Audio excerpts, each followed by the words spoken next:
Yazık olsun kıydı seni sevene. Sevanı etti deli divana. Bir son verdi hem aşka hem güvene. Umutlarım koydu gevlimde kalsın.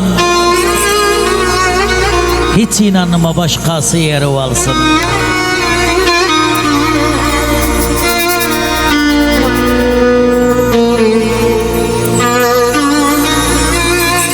Yazık olsun vurdu beni belimden. Gençliğimi çaldı aldı elimden. Sana harap söz, sana bir söz çıkmaz benim dilimden. Sen istedi ayrılık kapım çalsın. Hiç inanma başkası yeri alsın.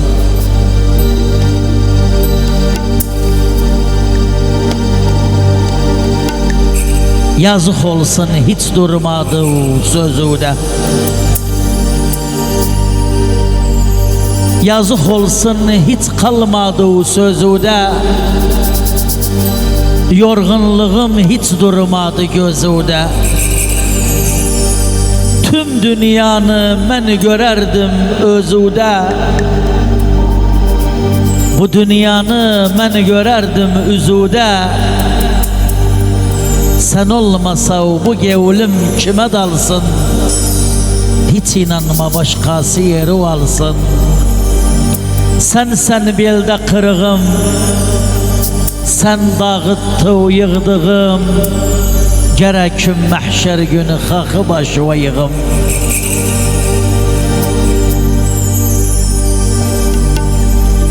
Sağan sağdı,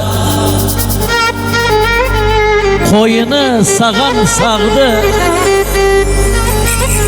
Para zararım sorma ömrümü sağan sağdı. Senden zayordu beni,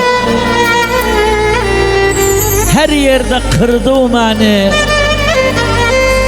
Bir şeye çok yanırım, yaralı vurdu beni. Bir daha mikrofonda davet ederim. Kıymetli de gelirse sanatçımız Yunus Tütüncü Mansuri makamıyla beraber sağ olun.